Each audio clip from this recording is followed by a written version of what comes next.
Invasi Rusia ke Ukraina telah mencapai hari ke-7 sejak awal dilakukan pada Kamis 24 Februari 2022. Pada hari ke-7 invasi Rusia, warga Ukraina dibombardir besar-besaran di daerah pemukiman.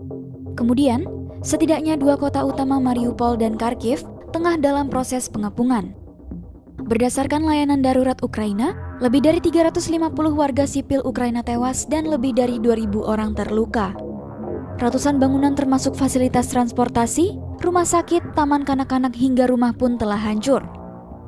Adapun PBB menyatakan ada 836.000 orang yang telah melarikan diri sejak konflik dimulai.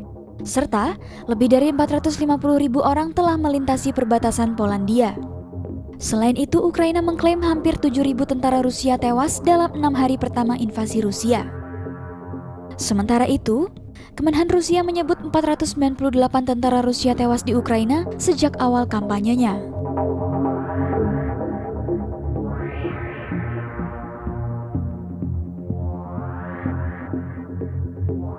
Pasukan Rusia mengklaim telah merebut Kherson, ibu kota provinsi berpenduduk sekitar 1,4 juta orang di selatan Ukraina.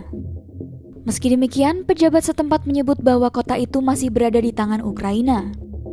Adapun, seorang paramedis di Kherson menyebut beberapa daerah perumahan telah dibom.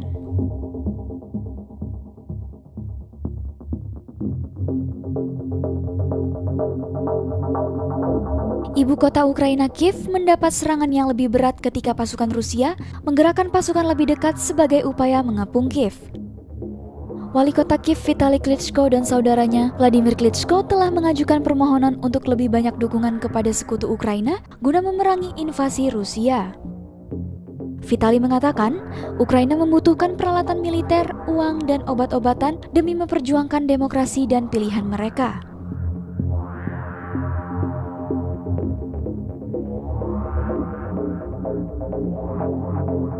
Selanjutnya, Wali Kota Mariupol Serhiy Orlov menggambarkan bahwa situasi di kota tersebut seperti bencana kemanusiaan setelah lebih dari 15 jam penembakan terus-menerus. Kota pelabuhan Mariupol yang penting dan strategis di Laut Azov juga dilaporkan telah dikelilingi pasukan Rusia. Orlov mengatakan, pihaknya bahkan tidak bisa membawa yang terluka dari jalanan hingga apartemen karena penembakan yang non-stop. Sebanyak ratusan orang di satu distrik perumahan dikhawatirkan tewas, termasuk ayah Orlov sendiri yang tinggal di daerah tersebut.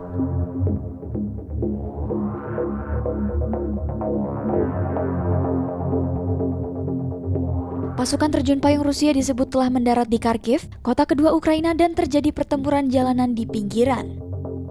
Menurut Kepala Keamanan, pertempuran terjadi pukul 3 pagi waktu setempat, menyusul beberapa hari pengeboman yang melukai dan menewaskan puluhan warga sipil.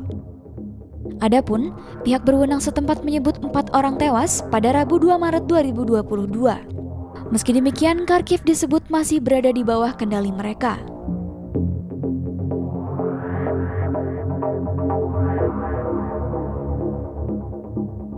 Perundingan putaran kedua disebut akan berlangsung pada Kamis, 3 Februari 2022.